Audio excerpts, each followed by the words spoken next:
Apa kabar, Mas Bimo? Alhamdulillah, kita udah lama nggak ketemu ya, udah setengah jam nggak ketemu. Siap, siap. Hari ini kita mau ngapain ini, Mas Bimo? Ada yang belum kenal Eh, ini dengan Mas Bimo ya? Saya perkenalkan dulu ya. Eh, oh, katanya udah pada kenal, Om. Mosok, stand up komedi kok ini materinya. Ini lawyer andalan ya. Jadi kalau, nah, siap. Ini mah ngaku-ngaku belum kenal ini ya. Popo Nanda, Sangatta, Eden. Baik, kita langsung aja ya, Mas ya. Sebelum kita mulai, saya mau ngasih tahu dulu nih, Mas. Saya perkenalkan dulu nih yang belum kenal sama saya. Kalau sama semua pasti kenal ya. Kalau saya belum ada yang kenal kayaknya nih. Saya Nurul Anja Prastiwi.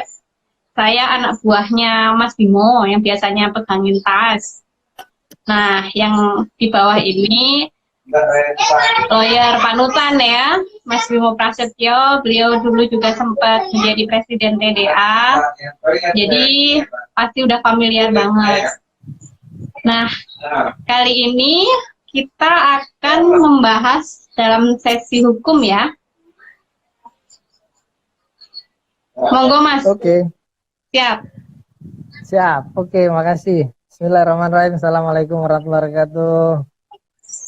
Ya, Mas Bahtiar, Jayapura, datang ya. Ya, hari ini saya diminta siapin slide sama presentasi ya. Katanya harus ada PowerPoint-nya. Tapi saya bilang, ini mengutip dari Mas Tobroni, TDA Lamongan ya. Katanya kalau pakai PowerPoint itu membuktikan orang tidak punya power dan tidak punya poin gitu ya. Jadi kita nggak pakai PowerPoint hari ini ya. Ngeles sebenarnya. Oke. Ya, menarik banget. Saya sangat bersyukur di TDA itu peduli banget sejak awal ya, konten-konten yang disiapkan pada saat terjadi pandemi COVID ini sangat bermanfaat. Terus juga gerakan-gerakan yang diinisiasi juga bagus banget gitu ya. Ini benar-benar menunjukkan TDA peduli tanggap corona. Ini bagus banget. Dan mulai dari TDA daerah pun sudah banyak ada live juga ya diskusinya. Saya tuh ikut di diskusinya TDA Surabaya, itu ada kemarin sempat ada Pak Alpan juga, itu kisah-kisah yang menarik dan apa yang disampaikan juga bagus. Dan di grup TDA Jaksel juga diskusinya juga intensif gitu ya, saling sharing juga. Terus mulai dari Sampres, Samdeka juga udah sampein materinya keren banget.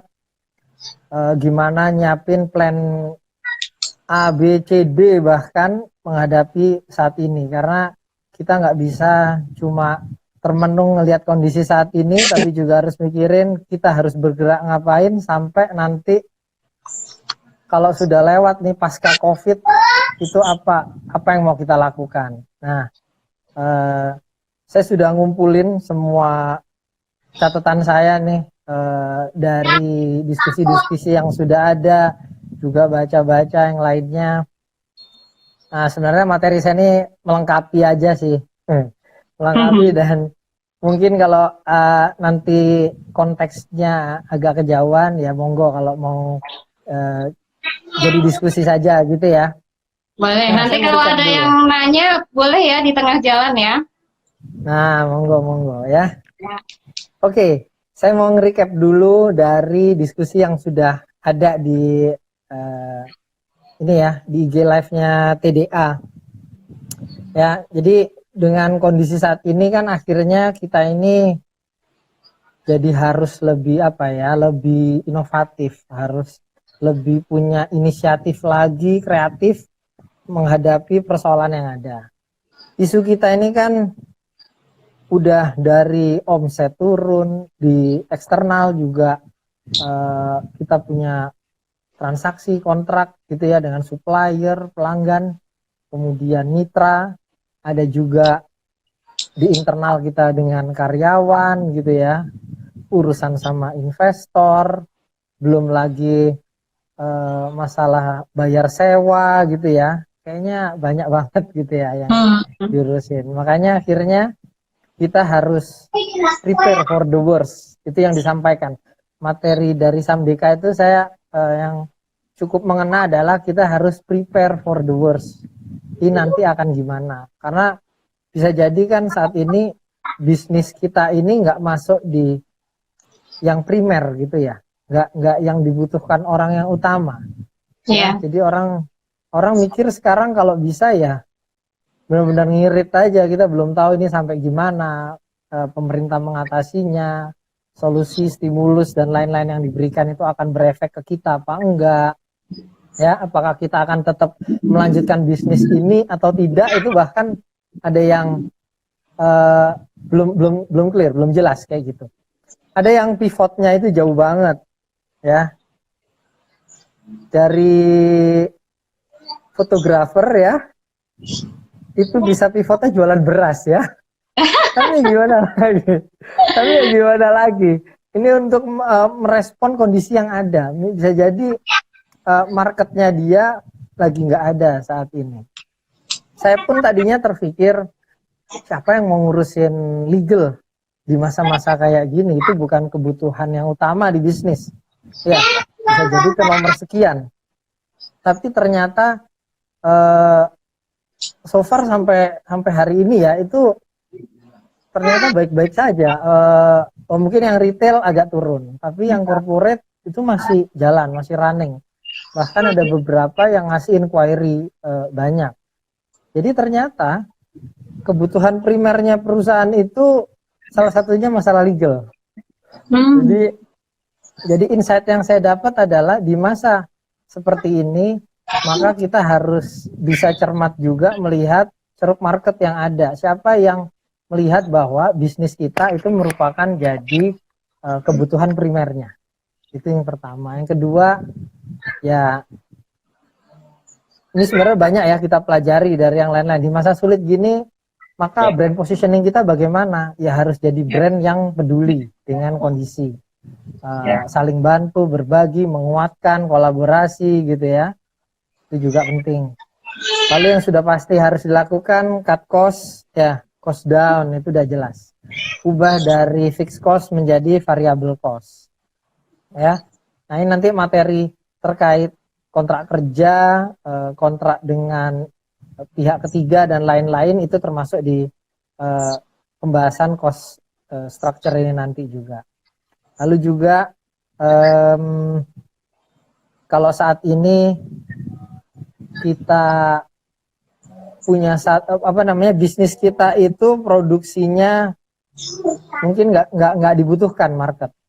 Tapi teman-teman ini kan kreatifnya akhirnya ada ya, yang misalnya konveksi tadinya bikin seragam, bikin baju, sekarang jadi bikin masker gitu ya, bikin APD gitu kan. Itu langkah yang strategis, bagus banget gitu loh. Secara brandingnya juga bisa ngangkat, cash flow-nya juga masih bisa terjaga gitu ya. Dan apalagi kalau mau pengertian, bahkan sampai ada yang ngasih diskon gitu, maksudnya harganya itu udah bukan affordable lagi, ya udah super terjangkau. Itu market pasti merespon dengan baik dan respect sama brandnya. Nah, terus isunya sekarang what next-nya? Ini kalau udah cerita survival, udah pivot, udah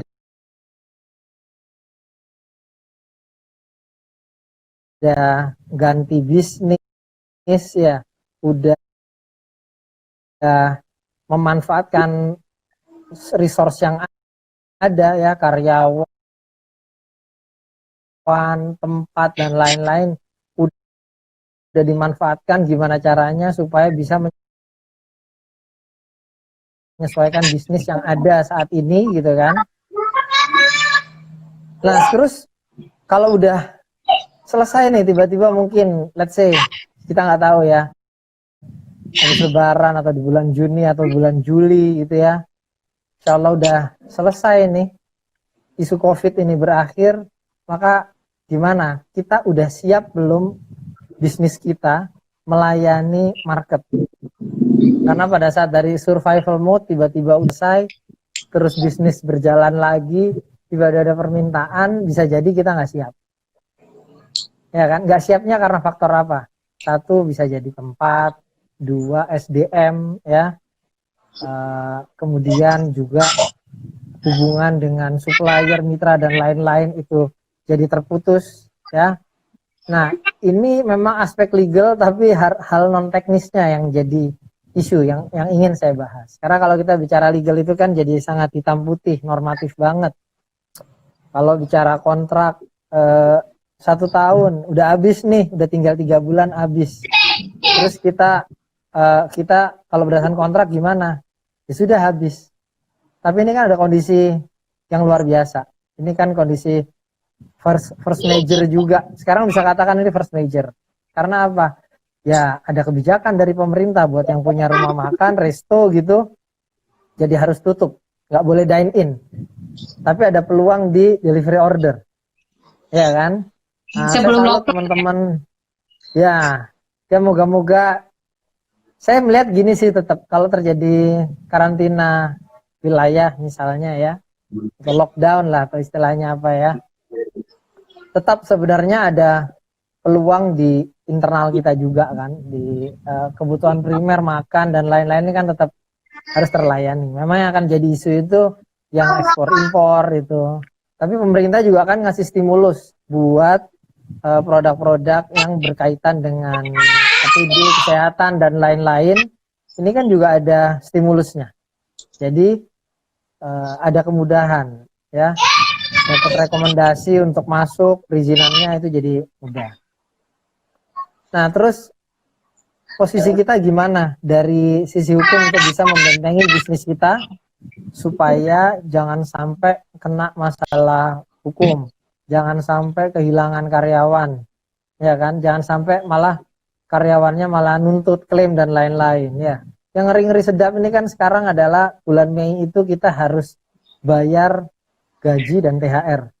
Ya, Sedangkan hari produktif, hari produktifnya itu cuma berapa? 9 hari mungkin. Ya kan? Cuma sebentar banget ya. Yang normal saja waktunya selama 30 hari sebulan belum tentu bisa dapat omset yang sama dengan kondisi sebelum Covid. Nah, apalagi ini sekarang. Nah, hal-hal ini ya, ini kan akan munculkan masalah di internal juga di tim. Ya kan? Karena kalau kita kehilangan tim tiba-tiba nanti sudah selesai Covid ini nggak punya tim, nggak bisa jualan juga. Nah, jadi saya ngelihat salah satu faktor yang harus diperhatikan adalah tim kita juga. Ya, tim kita. Kalau timnya surplus saat ini ya, berlebih maksudnya. Berlebih itu kita mesti evaluasi lagi. Makanya ini yang selalu saya tekankan pentingnya untuk punya kontrak kerja. Supaya statusnya jelas. Ya, jadi kalau yang masih PKWT, masih statusnya kontrak, itu jadi kita bisa pertimbangkan dengan kondisi seperti ini kita akan lanjutkan atau selesai. Karena demi hukum kalau kontraknya berakhir ya nggak ada kewajiban lagi gitu loh untuk memaksakan dia untuk terus bekerja. Ya, ada juga yang kalau kondisinya sudah mendesak diubah kontrak kerjanya itu menjadi mitra misalnya.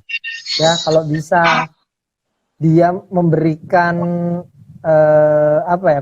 kontribusi berdasarkan produk yang dia buat, maka kita ubah pembayarannya sesuai dengan jumlah produknya gitu loh. Ini yang bisa dimaksud dengan no work no pay jadinya nanti. Kita jadi benar-benar jadi kayak variable cost. Kita bayar berdasarkan produk atau jasa yang dia berikan. Ya, kalau bisa dikonvert, dialihkan jadi seperti itu bisa cukup membantu kita dan juga membantu dia. Ya, yang menjadi isu sekarang adalah pada saat revenue-nya 0, terus karyawan udah nggak bisa kita bayar juga. Pilihannya cuma 2, mau pivot ya atau mencari peluang yang lain atau merumahkan. Itu pilihan. nggak bisa dikatakan salah satu pilihan ini adalah pilihan terbaik. Karena itu menyesuaikan dengan kondisi masing-masing. Jadi misalnya begini, kalau apalagi kalau timnya belum terlalu banyak ya, ini bisa sangat mudah, lebih fleksibel kalau kemudian bisa negosiasi supaya yang dikerjakan saat ini bukan kerjaan yang sebelumnya. Ini bisa dibicarakan dan harusnya melalui pembicaraan ini, pendekatan ini, tim kita tuh jadi bisa mau mengerti, ya. Mereka jadi paham situasinya dan di masa-masa sulit inilah itu sebenarnya juga kita bisa tahu mana tim kita yang mentalnya juga siap ya, yang solid, yang mau kontribusi berjuang bareng kita tuh jadi kelihatan juga. Di sisi lain kita pun diuji mental dan leadership kita ya kan terhadap karyawan tadi. Apakah kita mau ninggalin mereka apa enggak? Apakah kita masih mau mikirin mereka apa enggak? Ya, itu salah satu quote-nya Simon Sinek itu adalah kita itu sebenarnya menjadi leader pada saat kita siap bantu orang lain. Disitulah sebenarnya leadership itu muncul gitu loh. Nah, hal-hal kayak gini yang harus diperhatikan. Gimana kita bisa maintain melihat situasi yang ada. Sebisa mungkin jangan lakukan PHK. Ya, karena kalau melakukan PHK di saat seperti ini itu bisa dianggap pengusaha yang tidak sensitif. Ya, akan lebih baik jika kemudian diajak bicara untuk ya mengerjakan hal lain atau dinegosiasikan pembayarannya. Pemerintah sendiri sudah memberikan surat edaran Menteri Tenaga Kerja mengenai hal ini. Jadi mau itu gaji atau THR, kalau cash flow tidak memungkinkan maka bisa dilakukan rapat bipartit ya. Bipartit itu kayak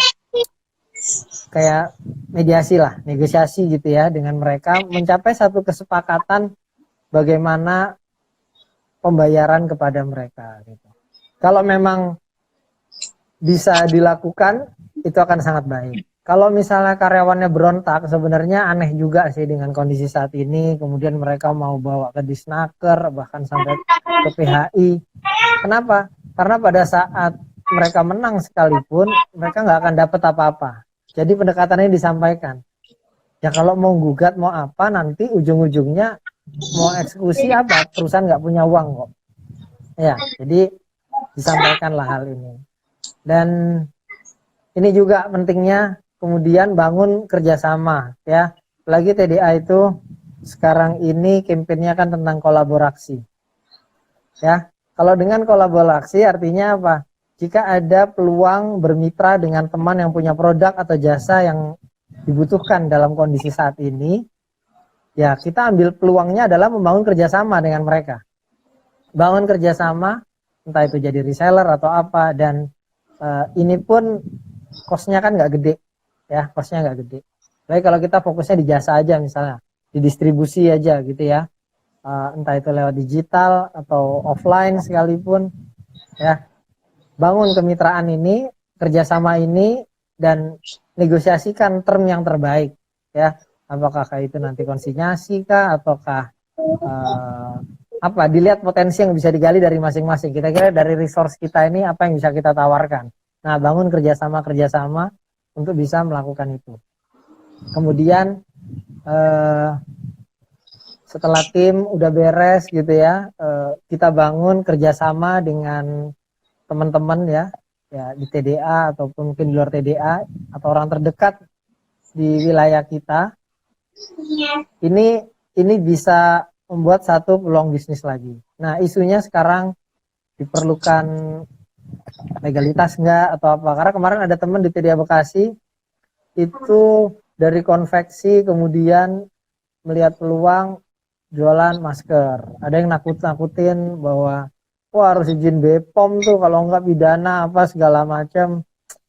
Kayaknya pemerintah tuh nggak akan terlalu gitu-gitu amat dalam kondisi yang seperti ini ya. Karena apa?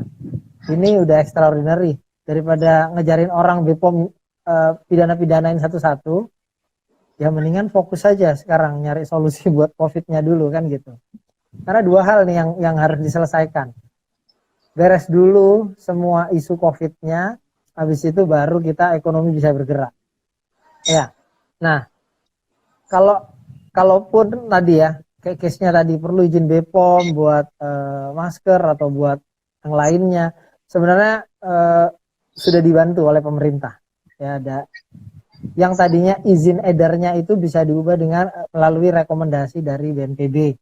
Kita diberikan kemudahan, ya, googling aja atau cek di website BNPB, atau tadi saya juga udah sempat nge-share ya di Facebook sama di Instagram tentang itu.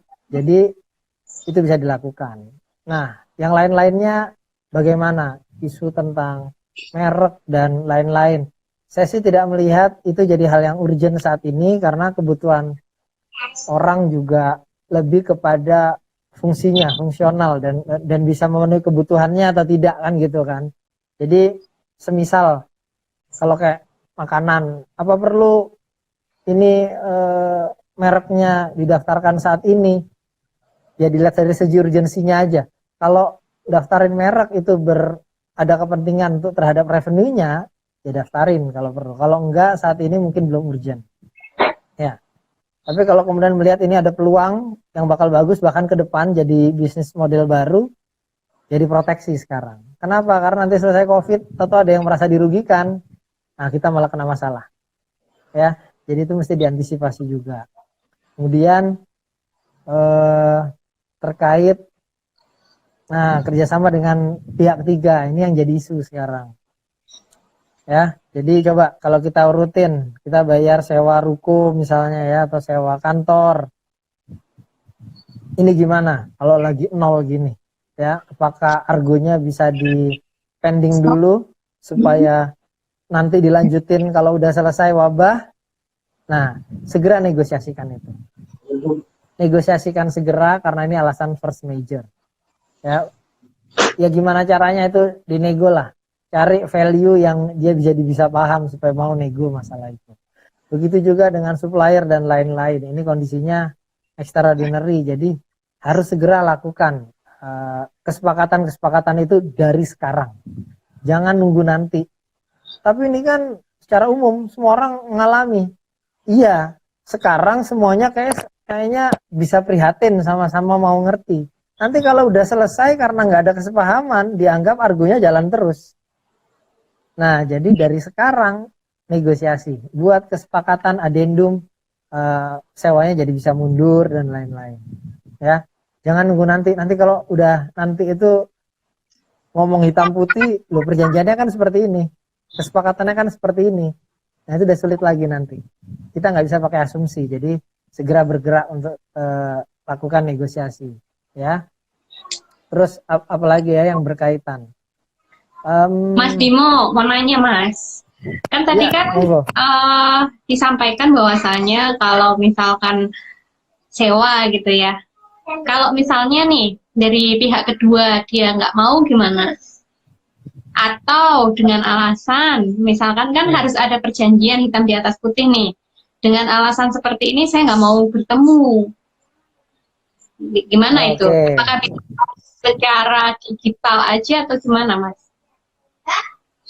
Ya, memang ini butuh kesepakatan ya dari para pihak. Terusnya dengan karyawan tadi kan perundingan bipartit itu kan juga prinsipnya sepakat gitu ya. Tapi kalau dia nggak mau gimana, ya ini lagi yang harus dicek. Di klausula kesepakatannya ada klausula force majeure atau tidak.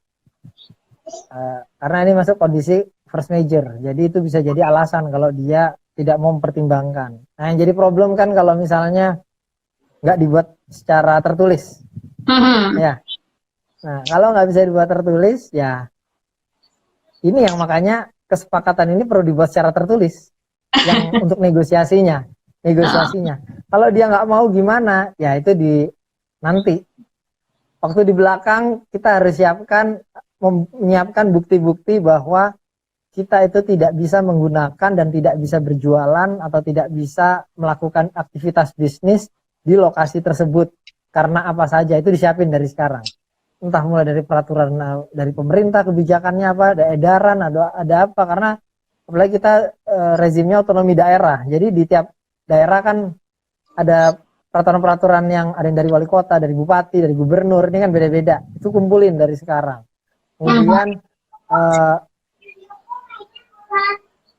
berita-berita ataupun ya apapun yang bisa digunakan jadi alat bukti kita bahwa kita tidak bisa beroperasi atau jalankan bisnis kita di lokasi itu. Iya. Gitu ya. Poinnya berarti COVID ini bisa dibilang sebagai force major ya poinnya. Ya, tapi harus hati-hati banget gitu. Maksudnya gini, memang ada implikasi yang jelas mengarah kita jadi nggak bisa melaksanakan bisnis kita apa enggak. Karena kalau enggak, ini jadi gawat juga, khawatir. Kalau ada counterpart kita, orang yang bertransaksi berbisnis sama kita, itu dengan semena-mena mengatakan kondisinya force major, padahal dia nggak ada halangan untuk melakukan kewajiban dia. Alasannya. Hati-hati. Iya, jadi nggak bisa digunakan sapu jagat, disapu rata bahwa ini force major, jadi saya tertunda, nggak bisa. Itu nggak bisa juga. Gitu. Itu mesti harus hati-hati. Makanya tadi saya sampaikan harus disiapkan bukti-bukti yang bisa mendukung bahwa kita memang jadi tidak bisa melakukan bisnis, jadi tertunda dan lain-lain. Disiapkannya dari sekarang. Siap. Ini bagi yang udah join, kalau misalkan ada yang mau ditanyakan langsung diketik aja ya. Nanti saya tanyakan ke Mas Bimo. Ya. Terus gini Mas. Ini sampai oh ya lanjut. Kalau misalkan gini nih, tadi kan disampaikan bahwasannya kita awalnya core bisnisnya adalah A, kemudian mengganti jadi B. Dan pasti kan ada beberapa karyawan yang istilahnya dia tidak bisa di kompetensi yang B ini, gitu ya.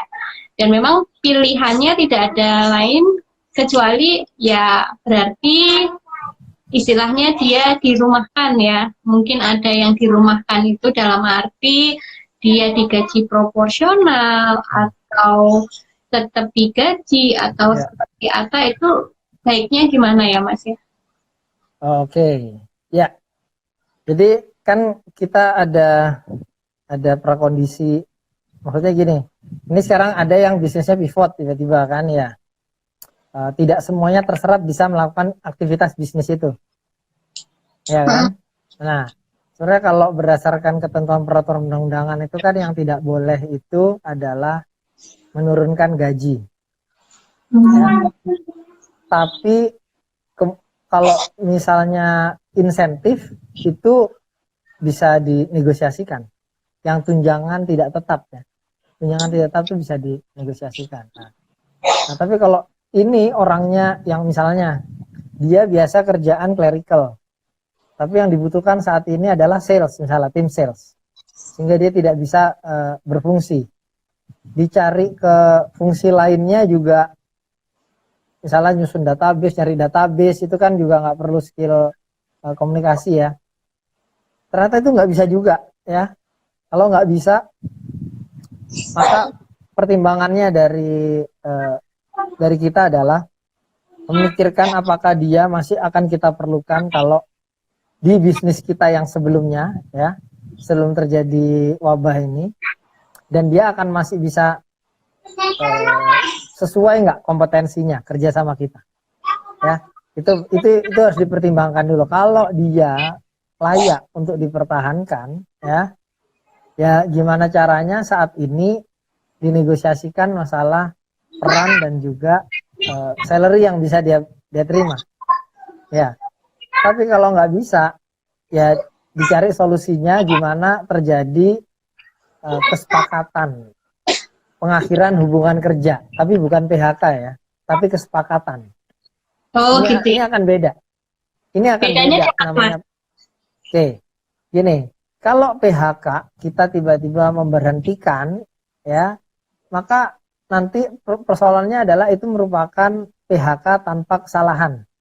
Karena kan bukan kesalahan dia di PHK-nya. Kalau PHK tanpa kesalahan ya, itu di Undang-Undang Tenaga Kerja kompensasinya maksimal 2 kali PMK ya. Itu pesangon paling maksimal deh, gajinya sekian kali kalau udah kerja sekian tahun, itu ada formulanya semua dan angkanya bisa gede. Tapi ini berlaku untuk yang kerja lebih dari 3 tahun ya. Nah, kalau misalnya kontrak statusnya kita putus, kita punya kewajiban bayar sisa kontraknya. Nah, untuk menghindari itu, maka sebaiknya ada semacam golden shake hand.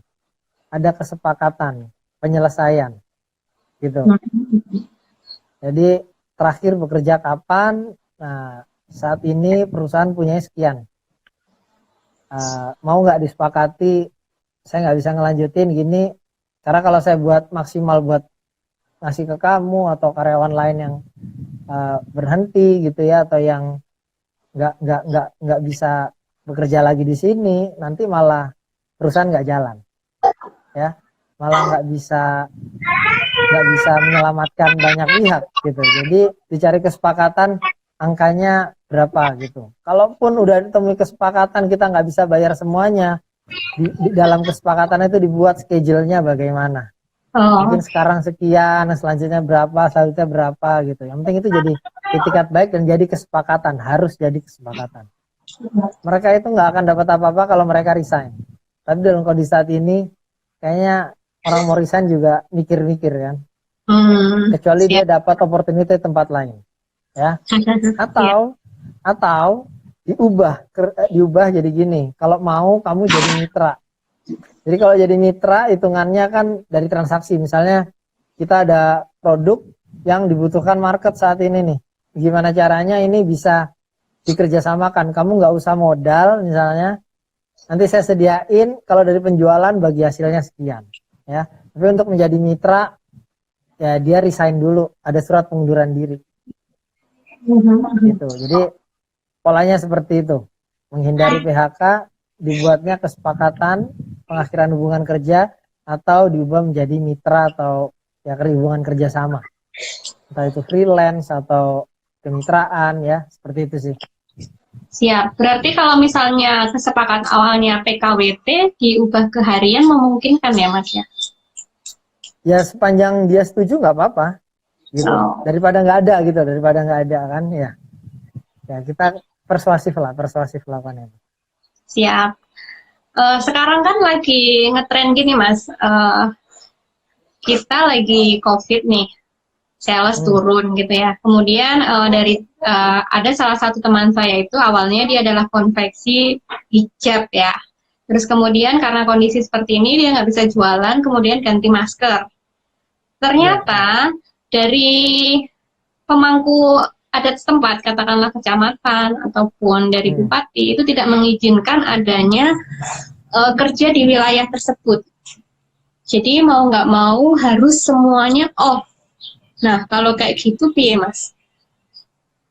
Oke, ya jadi kalau misalnya lokasi kerjanya yang tadinya bisa buat produksi tapi yang sekarang ya jadi aneh ya, kalau sekarang sama-sama dikonveksi tapi nggak boleh sama sekitar, apa bedanya sama produksi sebelumnya.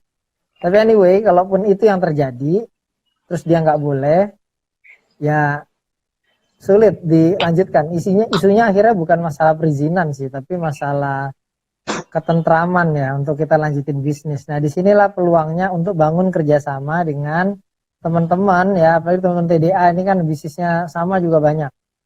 Dikerjasamakan, kita ada order ya, mereka punya resource bahkan SDM-nya sama tempatnya. Dikolaborasikan aja. Itu bahkan menjadi variable cost kan. Kita nggak perlu bayar sewa, kita nggak perlu hire orang gitu misalnya. Gitu ya. Jadi misalkan gini Mas, kalau siapa namanya itu kan kondisi ya, berarti dari pemerintah tidak mengizinkan operasional gitu ya. Apakah itu jadikan alasan bahwasanya kita istilahnya kondisi kas itu kosong gitu loh. Berarti kan kita nggak bisa gaji pegawai nih. Nah, apakah itu bisa jadi alasan buat pegawai bahwa ya kondisi kayak gini kita nggak bisa gaji kalian gitu, karena memang dari pemerintah tuh nggak boleh gitu. Iya. Jadi berarti kan isunya gini, bolehkah kita menunda pembayaran gaji, THR dan lain-lain kalau alasan COVID gitu ya? Karena alasan susah ya. cash flow-nya lagi jelek gitu ya. Sebenarnya itu nggak bisa karena bukan salah karyawan gitu ya. Tapi pemerintah ada surat edarannya itu kalau nggak salah nomor 20 ya, Kementerian Tenaga Kerja itu yang mengatakan bahwa bisa melalui perundingan bipartit tadi itu dinegosiasikan gitu. Insentif dari pemerintah ya bentuknya kredit. Tapi kalau kredit itu bisa jadi memberatkan juga ya. Kalau yang pasti ini nggak bisa dijadikan alasan force major, tapi bisa dijadikan alasan untuk negosiasi. Dan kalau dia masih ngeyel-ngeyelan, sebenarnya ya ngeyelnya sampai sejauh mana? Karena sampai ke disnaker, sampai ke pengadilan itu butuh waktu, butuh proses. Dan sekarang ada kebijakan social distancing lagi, pasti lebih repot lagi ya. Tadi aja tim saya ngecek sidang di Pengadilan Jakarta Pusat ditunda sampai tanggal 21 April. Nah, jadi artinya dia mau ribet sekarang pun nggak akan bisa. Gitu. Ya ini sama-sama harus pengusahanya arif, ya karyawannya juga mesti bisa bijak dan mau memahami kondisi, gitu loh. Karena kan ini Tapi tidak bisa nggak sih Mas kalau misalnya nih dalam kondisi sekarang nih ya, terus dia dimasalahkan nanti kalau COVID udah selesai, bisa nggak ya? Ya. Kalau sekarang kan katakan nggak memungkinkan tadi social distancing gitu kan. Mungkin sekarang kan karena keegoisan jadinya gue jadi apa ya kayak besok nih kalau udah selesai lu gue tuntut gitu. Nah kalau kondisi kayak gitu Iya, justru gini, kalau dia saat ini sangat bisa diajak bicara, maka sebisa mungkin sekarang itu dibuat kesepakatannya sama karyawan-karyawan kita. Itu jadi pegangan kita. Kan ini isunya kalau dia nggak mau ikut tanda tangan kesepakatan itu ya. Kalau dia nggak mau sepakat saat ini dan permasalahkan itu, ya itu haknya dia. Tapi kita juga punya argumentasi terkait kondisi-kondisi ini dan itu berlaku secara universal, bukan hanya di Indonesia, bahkan di seluruh dunia. Ya, itu bisa jadi alasan kita sih. Dan kalau dia mau ngeyel pun gitu ya, nah ini pentingnya nih. Kalau kita punya badan hukum, harusnya kalau di PT dia nggak bisa maksa PT-nya. Ya, kalaupun sampai PT-nya digugat atau apa, itu kan kewajibannya hanya di perusahaan, nggak sampai ke harta pribadi kita. Ya itu sebenarnya upaya mitigasi sih, upaya mitigasi. Oke, kalau kondisi kayak gini masih bisa bikin PT ya? Tapi ada loh ternyata. Masih jalan terus ini. Masih ada aja kok yang mikirin life after COVID itu, tapi ya luar biasa itu ya. Apa namanya? Kalau sekarang sih kita mesti bijak aja lah, termasuk expense legal itu kalau bisa di cut atau di cost down juga. Karena gini, kalau nggak menghasilkan revenue ya, bahkan nggak perlu. Ada salah satu menti saya itu bahkan nanya, masa lagi mau bikin PT ini, enaknya dilanjutin apa enggak? Ya, saya sampaikan ke dia, memang butuh proses. Pertimbangkan adalah nanti selesai ini, atau mungkin bulan depan, 2 bulan lagi, kalau PT-nya udah ada, bakal kepake apa enggak? Kalau PT-nya belum tentu kepake, ya nggak usah. Mendingan budgetnya dialokasikan buat yang lain.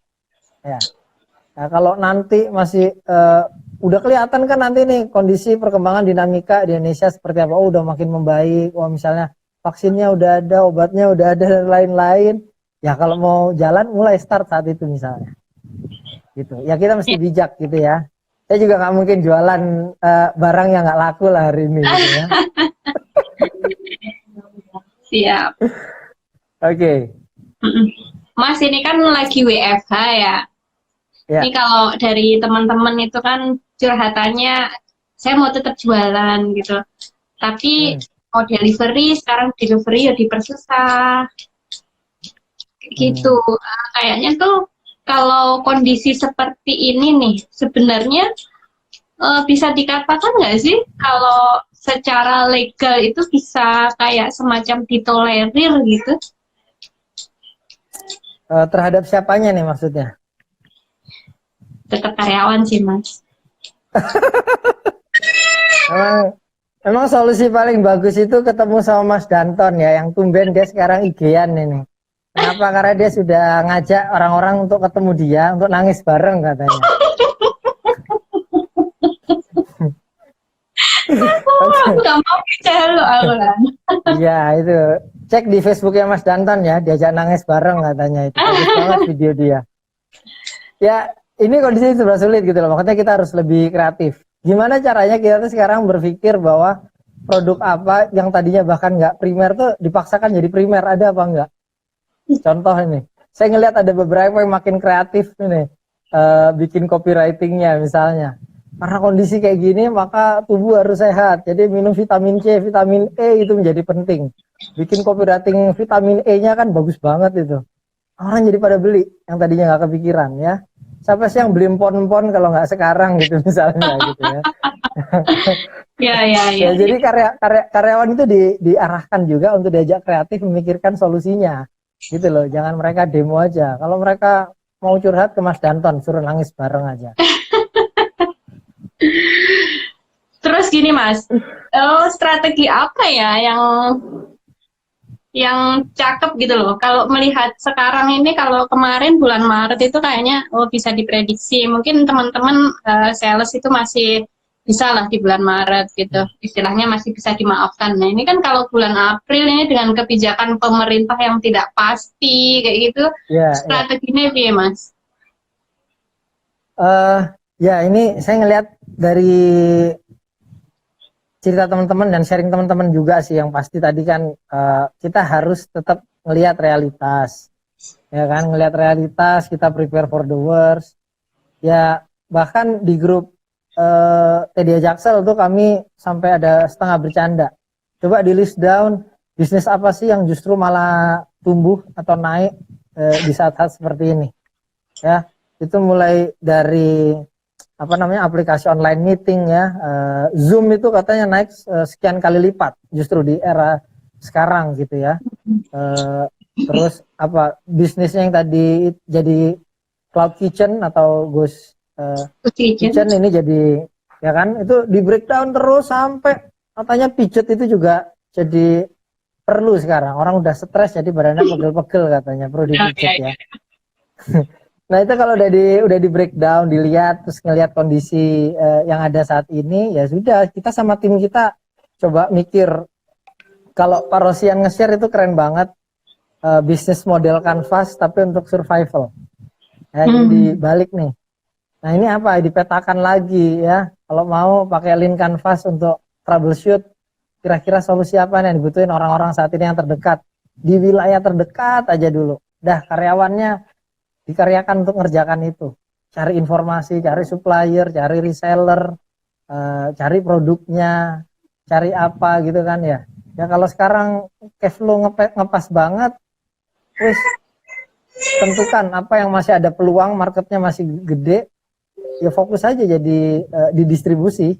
Kita bangun kerjasama aja kayak gitu ya. Jadi benar-benar jadi variable cost, supaya nggak ngebebanin nih. Jangan sampai kita fokusnya tuh harus setup sesuatu, nge-build sesuatu gitu ya. Atau kayak misalnya kayak Bu Dokter ini kan mungkin nggak ada yang datang untuk nitipin kucingnya lagi gitu ya. Tapi kucing-kucingnya kan perlu makan. Oh masih justru banyak ya. Dia takut kan di rumah. Oke ya, buka kemitraan Bu ya. Oh salah ya. Ya tadi saya juga dapat sharing tadi bagus banget. Misalnya yang isu di produk kita itu produknya bukan nggak dibutuhkan, tapi harganya nggak terjangkau, maka bisa dibuat bahwa size-nya dikecilin, harga jadi lebih mudah, ya, atau ditambah value apa gitu ya. Ya ngelihat pen dan value-nya customer-nya juga seperti apa. Nah ini karyawannya diajak nih mikirin kayak gitu bareng-bareng. Ini kesempatannya gitu ya. Bikin bis plan sama BMC-nya lagi ya. Kalau perlu undang Pak Mo lagi itu bikin BMC-nya. Siap. Gitu. Kalau ini nggak ada yang nanya ya Mas, yang nanya aku terus ya Mas.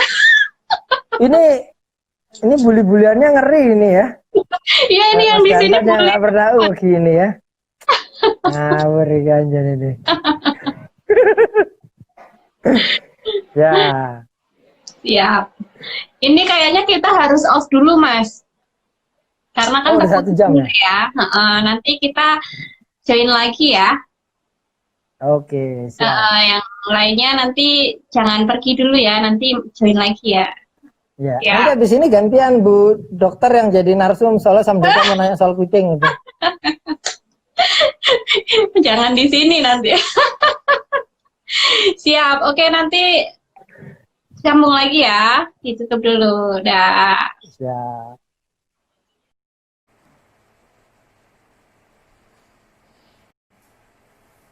Baik, Assalamualaikum. Sekarang kita menuju ke batch 2 ya. Sambil menunggu Mas Bimo masuk. Jadi tadi kita udah mewawancarai beliau sebagai narasumber tentang strategi penanganan COVID gitu ya.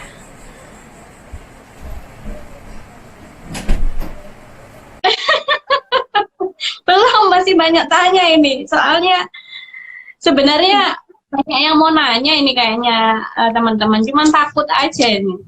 Pak Japri minta ditanyain kayak gini. Ini kalau gitu bikin ini aja kita promo kemitraan digit internet marketer buat jasanya Bu Dokter aja kalau gitu. Banyak ini yang mau ini. Pasti. Mas, sebelum kita lanjut nih, saya mau ada info dulu nih tentang TDA. Bagi teman-teman, sekarang TDA lagi ada program yang digaungkan dari TDA Peduli, yakni donasi buat penanganan COVID, yakni APD. Jadi teman-teman semua bisa berkolaborasi sama TDA untuk donasi dan nanti kita membantu teman-teman UKM. Jadi yang lagi sepi atau lagi salesnya turun kita bantu juga biar tetap jalan usahanya. Jadi kita bisa satu membantu teman-teman UKM yang di daerah untuk tetap berproduksi. Terus yang kedua kita juga bisa membantu dalam arti tenaga medis gitu karena kan seperti kita ketahui kita masih banyak yang kekurangan alat pelindung diri gitu ya. Nah nanti untuk rekening donasinya nanti bisa dicek di webnya TDA ya. Saya lupa tadi atau nanti yang di belakang saya sampaikan. Gitu. Bener ya Mas Bimo ya. Kalau kondisi kayak gini kita tuh nggak hanya mikirin tentang sales ya,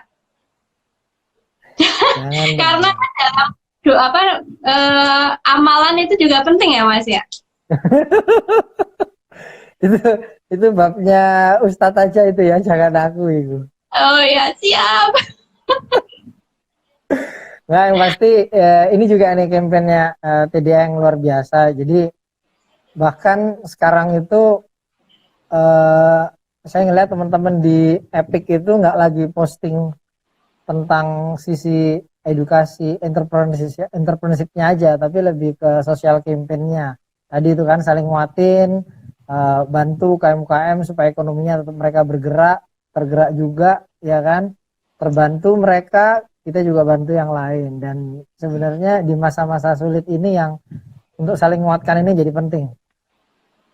TDA eksis karena hal-hal seperti ini. Jadi makanya tadi saya di awal sampaikan, saya tuh bersyukur bisa tumbuh bareng TDA. Selain belajar entrepreneurship-nya juga masalah berbaginya luar biasa. Ini harus jadi value yang masuk di bisnis kita memang. Iya. Nah ini udah ada ya rekening mandirinya yang saya pin ini. Itu jangan salah transfernya ke Mas Danton ya. Ke Yayasan TDA Indonesia, TDA Peduli Khusus ya. Jangan ke Cak Danton, nanti salah. Yang bener yang di pin ini ya. Nah. Kalau ke Mas Danton nanti diajak nangis bareng sambil makan sego saduan paling. Baik Mas Bimo. Sekarang ini yang lagi ngetren ini Mas. Ini kan istilah baru nih. Apa namanya? Darurat sipil gitu ya. Ini mungkin teman-teman TDA juga bingung ini, yang dimaksud darurat sipil ini kayak apa gitu. Duh, kenapa harus pertanyaan ini sih? Sensitif. Aduh. Sensitif ini. Aduh. Ya, jadi sebenarnya kalau mau lihat, saya tuh belajar dari beberapa tweetnya juga ya, flashback. Prof. Yusril Iza Mahendra itu pernah dulu waktu jadi Menkumham ya, dia menyarankan, mengusulkan darurat seperti ini pada saat kondisi waktu itu ada kejadian di Ambon ya. Waktu itu ada apa ini ya, keributan antar etnis ya kalau nggak salah. Jadi sebenarnya benchmarknya itu yang ada di Indonesia ya kondisi seperti itu. Apakah sekarang bisa dianggap seperti itu atau tidak? Ya ini sebenarnya pertimbangan dan subjektivitas dari presiden. Ya, saya tuh selalu melihat bahwa sekarang peran presiden itu jadi kayak CEO di perusahaan yang lagi berpikir ada banyak aspek. Ya, satu aspek keuangan secara cash flow gimana Bu Menkyu, kita sanggup apa enggak gitu ya kalau menerapkan darurat apa sorry karantina wilayah misalnya. Terus dari sisi persediaan pangan ada apa enggak? Dari sisi keamanan kita udah siap belum infrastruktur sama SDM-nya? Kemudian apalagi kalau ditutup luar negeri gimana hubungannya secara diplomatik dan lain-lain. Jadi banyak pertimbangan yang dilakukan oleh pemimpin kita di negara ini itu ya sama kayak kita di dalam bisnis. Banyak aspek yang harus diperhatikan sehingga akhirnya kebijakan ya policy yang diambil itu pun menyesuaikan dengan keadaannya. Jadi kalau sekarang lagi ribut katanya kepala daerah pada ambil kebijakan, tapi itu secara tata negara, hukum tata negara salah. Jadi akhirnya tapi ada yang dibolehin, ada yang enggak. Kayak di Jakarta enggak diizinin kan? Ya karena ada hal-hal lain yang harus diperhatikan. Mungkin transportasi kalau tertutup, arus ekspor impor juga nggak bisa, itu jadi problem. Mungkin dari isu penyediaan bahan-bahan untuk APD atau yang lainnya gitu ya. Jadi ya kebijakan sekarang ini kalau dibilang terlambat atau apa, kita udah nggak lagi bisa ngomong salah-salahan sih, tapi gimana bisa survive kan? Ya. Jadi isunya sekarang bukan cuma bisnis kita aja, tapi masalah keselamatan manusia. Coba bayangin kalau udah misalnya di lockdown, stok pangan nggak cukup, terus pengamannya nggak ada, apa nggak jadi chaos juga kan gitu misalnya.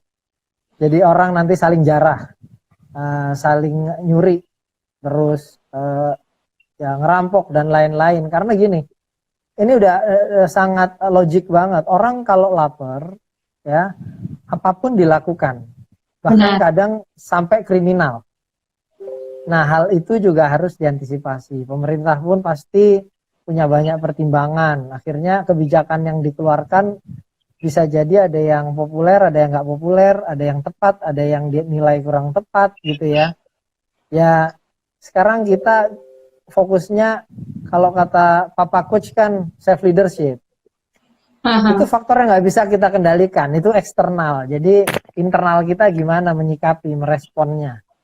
Ya, itu aja sih yang harus kita siapkan. Sama sebenarnya mitigasi risiko hukum itu kan nggak bisa bicara tentang wah karena undang-undangnya berubah, oh karena peraturannya berubah, oh kebijakan yang tadinya boleh di kota lain boleh, di kota saya nggak boleh. Itu udah selesai, harusnya di TDA babnya kita udah nggak ngomongin salah-salahan faktor eksternal.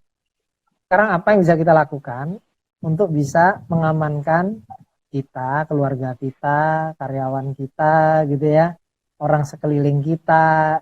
Itu aja dulu dalam kondisi yang seperti ini gitu. Ya kolaborasi apa yang bisa dibangun, kerjasama apa yang bisa dibangun, itu aja difokuskan.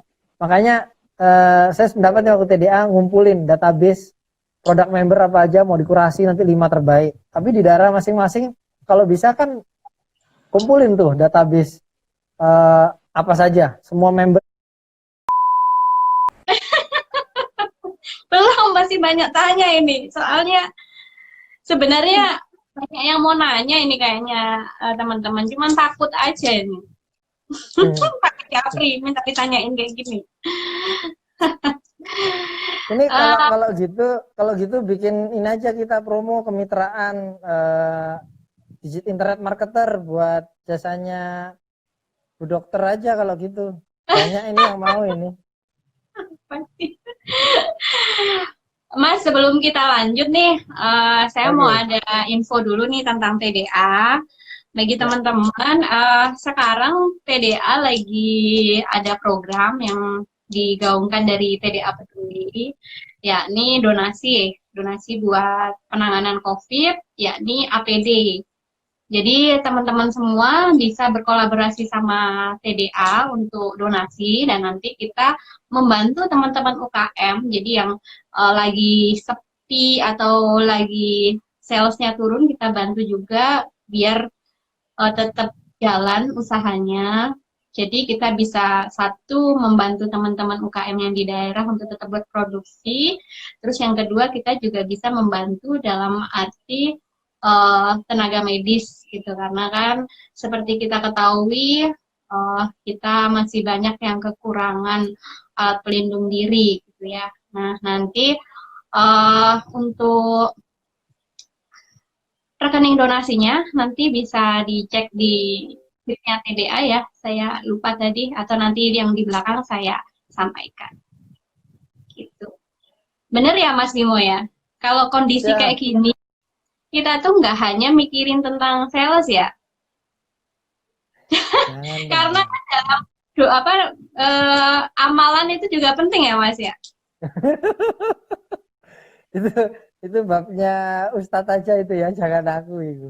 Oh ya siap.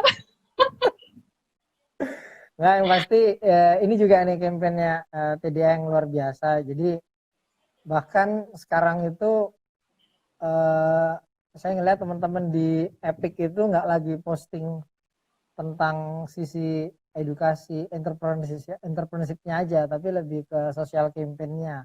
Tadi itu kan saling nguatin, bantu UKM-UKM supaya ekonominya tetap mereka bergerak, tergerak juga, ya kan? Terbantu mereka, kita juga bantu yang lain. Dan sebenarnya di masa-masa sulit ini yang untuk saling menguatkan ini jadi penting. TDA eksis karena hal-hal seperti ini. Jadi makanya tadi saya di awal sampaikan, saya tuh bersyukur bisa tumbuh bareng TDA. Selain belajar entrepreneurship-nya juga masalah berbaginya luar biasa. Ini harus Iya, jadi value yang masuk di bisnis kita memang. iya. Nah, ini udah ada ya rekening mandirinya yang saya pin ini. Itu Oke. jangan salah transfernya ke Mas Danton ya. Ke Yayasan TDA Indonesia TDA Peduli Khusus ya. Jangan ke Cak Danton, nanti salah. Yang bener yang di pin Jangan. ini ya. Nah, Yes. Dan kalau ke Mas Danton nanti diajak nangis bareng sambil makan sego saduan paling. baik Mas Bimo. Ya. Sekarang ini yang lagi ngetren ini Mas. Ini kan istilah baru nih. eh Apa namanya? Darurat sipil gitu ya. Ini mungkin teman-teman TDA juga bingung ini. Yang dimaksud darurat sipil ini kayak apa gitu. Duh, kenapa harus pertanyaan ini sih? Sensitif. Aduh, aduh, aduh. Sensitif ini. Aduh. Ya, jadi sebenarnya kalau mau lihat, saya tuh belajar dari beberapa tweetnya juga ya, flashback.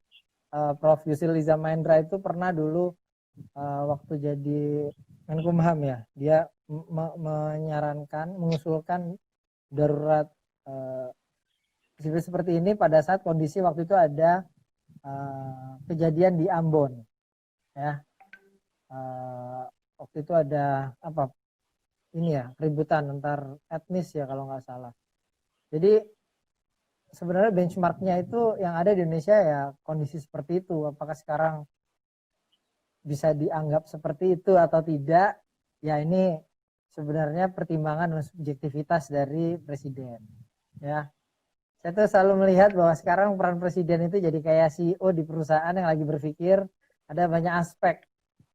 Ya, satu aspek keuangan secara cash flow gimana Bu Menkyu, kita sanggup apa enggak gitu ya kalau menerapkan darurat apa sorry karantina wilayah misalnya. Terus dari sisi persediaan pangan ada apa enggak, dari sisi keamanan kita udah siap belum infrastruktur sama SDM-nya. Kemudian apalagi kalau ditutup luar negeri gimana hubungannya secara diplomatik dan lain-lain. Jadi banyak pertimbangan yang dilakukan oleh uh, pemimpin kita di negara ini itu ya sama kayak kita di dalam bisnis. Banyak aspek yang harus diperhatikan sehingga akhirnya kebijakan ya policy yang diambil itu pun menyesuaikan dengan keadaannya. Jadi kalau sekarang lagi ribut katanya kepala daerah pada ambil kebijakan, tapi itu secara tata negara, hukum tata negara salah. Jadi akhirnya tapi ada yang dibolehin, ada yang enggak. Kayak di Jakarta enggak diizinin kan? Ya karena ada hal-hal lain yang harus diperhatikan. Mungkin transportasi kalau tertutup, arus ekspor impor juga nggak bisa, itu jadi problem. Mungkin dari isu penyediaan bahan-bahan untuk APD atau yang lainnya gitu ya. Jadi ya kebijakan sekarang ini kalau dibilang terlambat atau apa, kita udah nggak lagi bisa ngomong salah-salahan sih, tapi gimana bisa survive kan? Ya. Jadi isunya sekarang bukan cuma bisnis kita aja, tapi masalah keselamatan manusia. Coba bayangin kalau udah misalnya di lockdown, stok pangan nggak cukup, terus pengamannya nggak ada, apa nggak jadi chaos juga kan gitu misalnya. Jadi orang nanti saling jarah, saling nyuri, terus ya ngerampok dan lain-lain. Karena gini, ini udah sangat logik banget. Orang kalau lapar, ya apapun dilakukan, bahkan kadang sampai kriminal. Nah, hal itu juga harus diantisipasi. Pemerintah pun pasti punya banyak pertimbangan. Akhirnya kebijakan yang dikeluarkan bisa jadi ada yang populer, ada yang nggak populer, ada yang tepat, ada yang dinilai kurang tepat gitu ya. Ya, sekarang kita fokusnya kalau kata Papa Coach kan self leadership. Itu faktor yang nggak bisa kita kendalikan, itu eksternal. Jadi internal kita gimana menyikapi, meresponnya. Ya, itu aja sih yang harus kita siapkan. Sama sebenarnya mitigasi risiko hukum itu kan nggak bisa bicara tentang wah karena undang-undangnya berubah, oh karena peraturannya berubah, oh kebijakan yang tadinya boleh di kota lain boleh, di kota saya nggak boleh. Itu udah selesai. Harusnya di TDA babnya kita udah nggak ngomongin salah-salahan faktor eksternal. Sekarang apa yang bisa kita lakukan untuk bisa mengamankan kita, keluarga kita, karyawan kita gitu ya, orang sekeliling kita. Itu aja dulu dalam kondisi yang seperti ini gitu. Ya kolaborasi apa yang bisa dibangun, kerjasama apa yang bisa dibangun, itu aja difokuskan.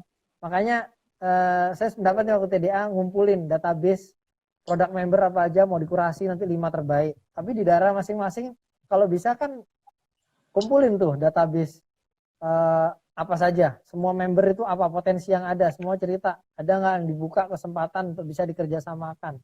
Ngomong dari potensi daerah dan wilayah aja, saya yakin masih banyak yang bisa dikerjasamakan. Nah itu bangun kerjasama itu, karena itu jadi variable cost, itu bisa cost down juga gitu kan, dan resource kita yang ada, tim ya, tempat dan lain-lain, diarahkan energinya untuk ke situ aja. Ya, kalau kita terlalu banyak berdebat di sosmed masalah begitu, serahkan pada pakarnya saja ya.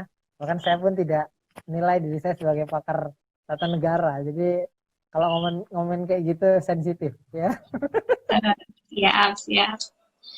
Terus Gitu. gini Mas, ini kan lagi COVID nih ya. Nanti setelah COVID selesai nih, ya pengennya sih segera aja ya, jangan lama-lama gitu. Ya, Nah, apa yang harus dilakukan dan disiapkan nih dengan bisnis kita pasca COVID nanti? Yes. Jadi saya selalu melihat bisnis ini kan fondasinya juga salah satunya adalah ada cash flow ya, pasti sama legal. Kalau terkait masalah legal, struktur bisnis ini yang kita mesti siap.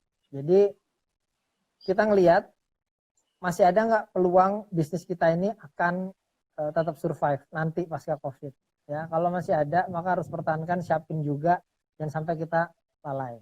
Ya, maka apa yang harus dilakukan? Ya, tetap lakukan campaign untuk brand awareness supaya brand kita tetap ada di masyarakat gitu ya. Bikin video tentang berbagi, tentang aktivitas sosial, teman-teman TDA udah pada jago, pada nge-share kayak gitu ya. Tadi saya ngeliat teman-teman di TDA Malang, Surabaya dan lainnya udah pada bikin. Terus kalau ada peluang dari bisnis yang baru ya, maka disiapkan kalau ini bisa lanjut, siapin tapi dengan tim yang sangat ramping banget, ramping banget. Nah, kalau bahkan bisa jadi variable cost itu jadi lebih bagus. Ya, ini yang disiapin. Jadi kita jagain revenue yang saat ini bisa ada, itu tetap ada hidup. Dan kalau emang ada peluang, nah dipikirkan nanti. Kira-kira SDM apa yang diperlukan? Kira-kira kita perlu mitra berapa? Supplier berapa? Atau siapa aja yang bisa mendukung bisnis kita? Itu yang disiapin. Nggak usah mikirin entity-nya, brand-nya itu nanti. Ya, tapi nyiapin brand itu memang challenge-nya adalah waktu ya. Nah, tinggal pilihannya di kita mau pakai brand kita atau pakai brand orang lain ya. Artinya nggak capek juga kan mikirin ngembangin brand. Apalagi kalau dia udah punya merek, ya kita nggak perlu daftar merek gitu kan. Nah, ini yang disiapkan dari sekarang. Bisnis kita di masa depan itu nanti setelah era COVID ini, apakah masih bisa jalan, maka terus dijaga dari resource-nya ya, bahannya, material, modalnya juga pasti, dan juga yang sekarang untuk ngidupin kita ada peluang ke depan atau ini cuma insidental sekarang aja. Kalau ada peluang maka disiapin kira-kira plannya terhadap ini akan apa dulu kebutuhan minimal yang harus ada ya, dan tetap jadikan semuanya variable cost kerjasamanya dan lain-lain supaya kalau nggak lanjut atau apa udah jadi cut selesai gitu loh ya. Saya ingat Pak Alvan di TDS Surabaya cerita waktu tahun 98 krisis, beliau itu bisnisnya drop kemudian jualan udang, tapi hari ini saya lihat beliau udah nggak jualan udang lagi, bisnisnya udah bangkit. Jadi kita perlu lihat juga realitas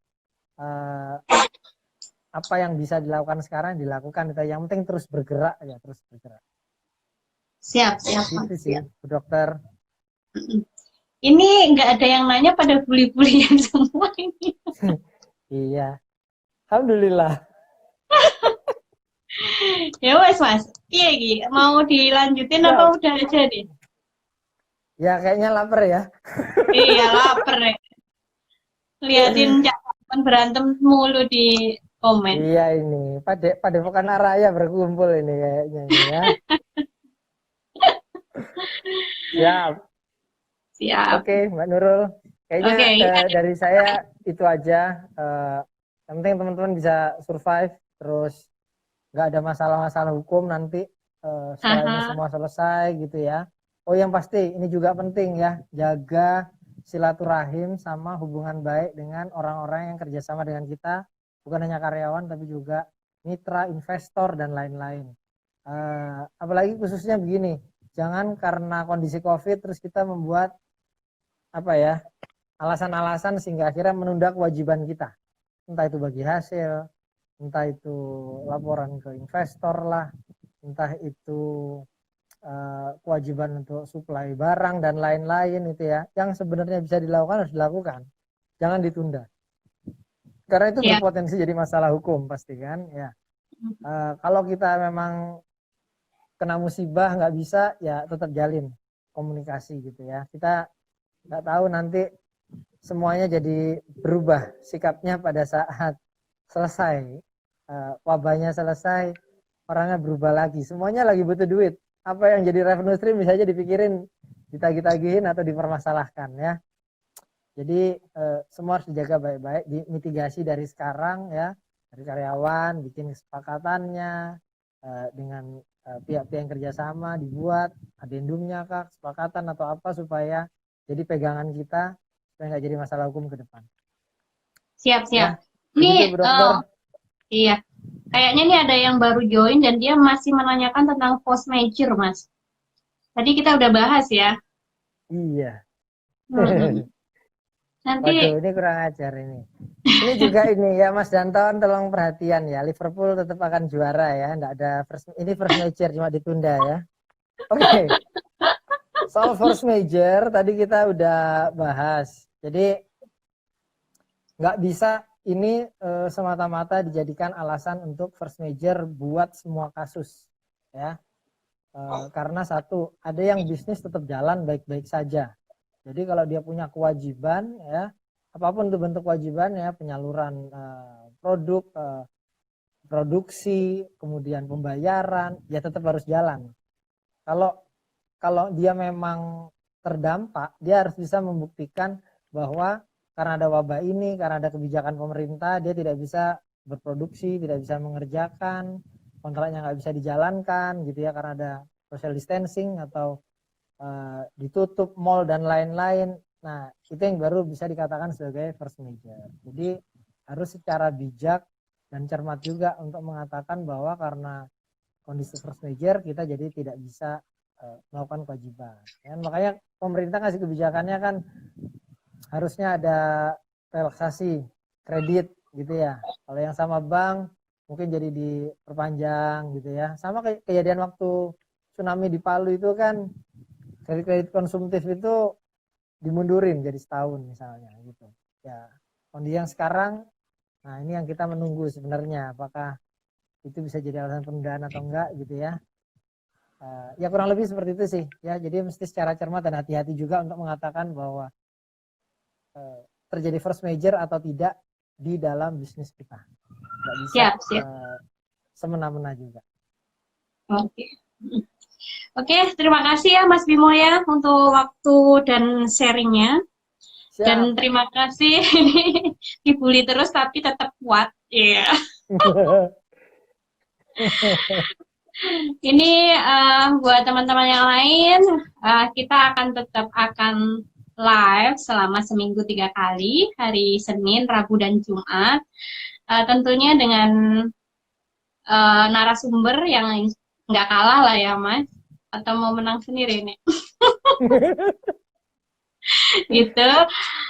Terus saya ingatkan lagi bahwasanya kalau mau donasi boleh ya untuk pengadaan APD di rekening Mandiri TDA di 1200001333330.